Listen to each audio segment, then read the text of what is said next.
This is Justin Germino from DragonBlogger.com, and this is a review of the virtual private theater system from Pandawill.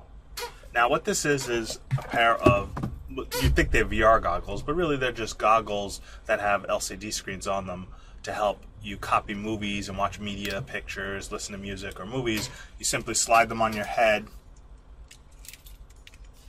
and you get total darkness. No light at all comes around these rubber, and you get screens, and you can kind of watch movies, listen to them. It gives you the privacy to watch movies on a plane or if you're alone in bed and not have anybody disturb you while watching a movie.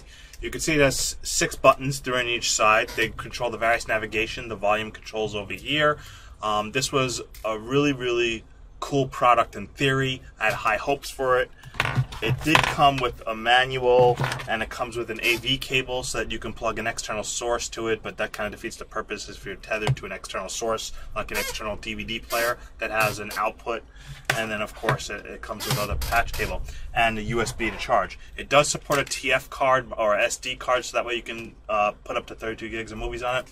But here's where the trouble starts with this device. While this device looks cool, has a great, in theory, it says it supports 480p or 720 by 480 resolution, but it really doesn't. Not even 640 by 480 resolution works very well. And in fact, I had to do 3GP file format, which is kind of like 320 by 240 resolution. And the screen is actually pretty resolution as is. You can see pixelation, banding. I converted 720p, 1080p movies down, and had a lot of trouble with the video file formats that was supported by this virtual private theater.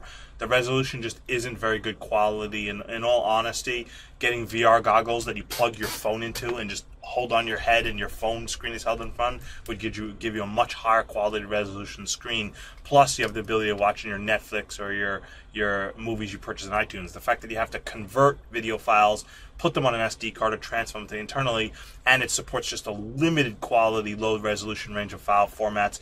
Though it does support AVI, I couldn't get MP4s to work, 3GP worked, and again, I got them to work as low as 480 resolution, but the problem is large files tend to crash the device. It starts loading the video and it locks up, and no matter how the resolution looks, whether it's 140 or it's 320, it still looks pretty bad, and you could see the granularity, the pixelation, and the horizontal bending. So the screens aren't very good.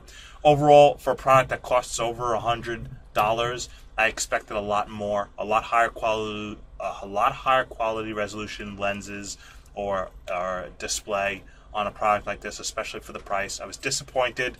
I don't recommend it. This is the virtual private theater from Pandawill. One of the few products we review here that I actually really give a thumbs down to. This isn't worth the money, in my opinion, unless you have really not picky about video resolution and you really just want something exactly like this. You don't care that it's very low resolution and you have to deal with some difficulty converting files. But really can't say I recommend the product, even though it looks really cool. And in practicality, had it supported a high resolution display, had it supported any MP4 files like 720p or 1080p that you drop on it, it would have been a good product. So I think they could redo the product to make it high resolution and better, but as it stands right now, I can't recommend a virtual private theater system from Pandawill. Thank you for watching.